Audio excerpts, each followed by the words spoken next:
History belongs to the victors, legends to the people, fantasy to literature. Only death is certain.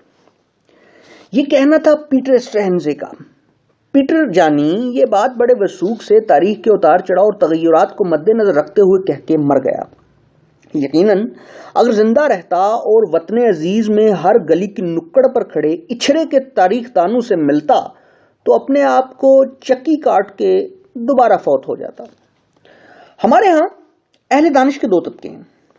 ایک وہ جو ریاست کی بنیادوں کا دائی ہے اور دوسرا وہ جس نے قسم کھا رکھی ہے کہ اپنی عقل اور علمیت کا ثبوت دینے کے لیے میں نے مطالعہ پاکستان کو گالیاں تو ضرور دینی ہیں تاکہ جو ان دونوں طبقات کے درمیان معلق طبقہ ہے سمجھ سکے کہ بھائی ان کی پیدائش تو اردو بازار والے چوک کے بیچ میں ہوئی ہے.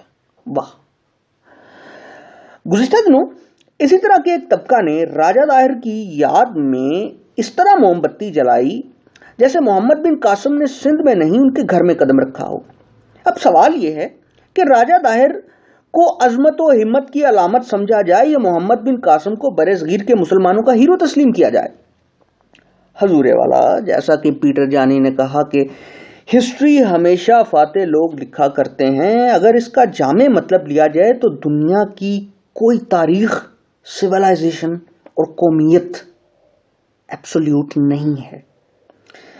سب فی زمانہ اور بوقت ضرورت بنائی گئی ہیں. ہیگل کا کہا کہ ہر تھیسس کا ایک انٹائی تھیسس موجود ہوتا ہے. یہ قول تاریخ کے لکھاریوں پر بھی لاگو ہوتا ہے. مثال کے طور پر رشیا کا ٹوٹنا لے لیں.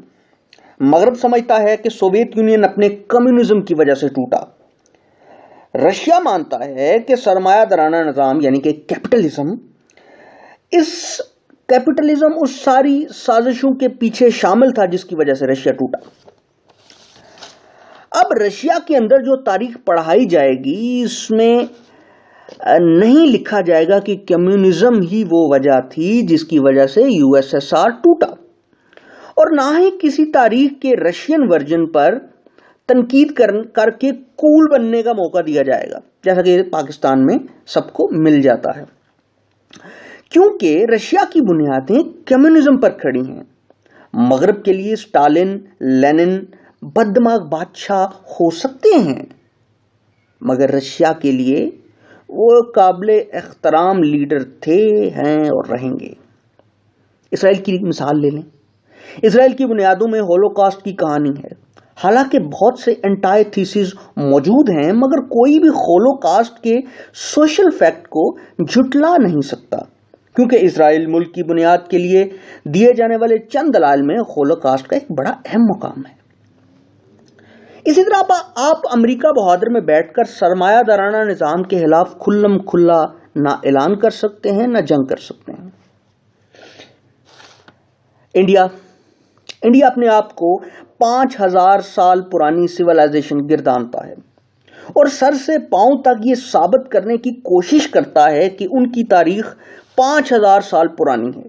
حالانکہ یہ ایک الگ حقیقت ہے کہ یہ مختلف علاقوں میں بٹا ہوا ایک خطہ تھا جس کا کوئی بھی ایک عالمی سطح کا سپہ سالار نہیں آیا, کوئی بھی ایک عالمی سطح کی مکمل زبان نہیں. اگر آپ بھگت سنگھ اور دلے پٹی کو سکندر اعظم اور ہلاکو خان اور نپولین کے برابر کھڑا کر رہے ہیں تو آپ کو چرس کا برانڈ بدلنے کی اشد ضرورت ہے. لیکن اگر آپ ایک انڈین کی حیثیت سے دیکھیں تو ان کی سرکار بالکل ٹھیک کر رہی ہے کیونکہ یہ تاریخ کا توڑ مروڑ ان کی بقا اور ان کی ترقی کے لیے بہت ضروری ہے. اب اگر وطن عزیز کی طرف نظر دوڑائیں تو ہماری بنیادوں کو اسلام کے نام پر تعمیر کیا گیا ہے. یقیناً اس کے بھی ہزاروں اینٹائی تھیسز ہو سکتے ہیں, بہت سے آرگومنٹس دیے جا سکتے ہیں کہ یہ غلط ہے, اسلام کہاں ہے, فلاں کہاں ہے, ڈھمکاں کہاں ہے. بالکل درست ہے. اسلام کی موجودہ حالت اور وطن عزیز پر تنقید کی جا سکتی ہے مگر جب آپ ملک کی بنیاد پر سوال اٹھائیں گے تو یقیناً جس بنیاد پر ملک کھڑا ہے اس بنیاد میں چھپے پالتو سانپ آپ کی بلوں میں گھس جائیں گے اور بڑی آنت میں جا کر ڈنگ ماریں گے اور آپ انڈین اور مغربی تاریخ دانوں کا حوالہ دے کر مطالعہ پاکستان کو گالیاں دیتے پھریں گے۔ بھیا جی، جس تاریخ کی روح سے آپ کسی بھی تاریخی شخصیت کے ہیرو یا زیرو ہونے کا فیصلہ کرتے ہیں، وہ تاریخ خود بھی اپنے اندر متنازع ہوتی ہے۔ دو لمحوں کے لیے اگر تاریخ کے اس کھیل کو اوپن کر دیا جائے، راجہ دہر کو ہیرو ثابت کرنے والی سوچ کو لے لیں اور اس سوچ کو مذاہب کی تاریخ پر لاگو کیا جائے تو دنیا کا ہر مذہب قابل اعتراض ہو جاتا ہے۔ مثال کے طور پر، چونکہ عیسائیت اسلام سے پہلے آئی سو عیسائیت سچی ہے، چونکہ یہودیت عیسائیت سے پہلے آئی سو یہودیت سچی ہے، چونکہ بدھ مت یہودیت سے پہلے کا ہے سو بدھ مت ہیرو ہے۔ چونکہ بدھ مت سے پہلے کسی مذہب کے واضح ثبوت نہیں سو لا دینیت سب سے بہتر ہے۔ یعنی تاریخ کا ایک متنازع کھیل موجودہ دنیا کی ہر چیز کو متنازع کر سکتا ہے۔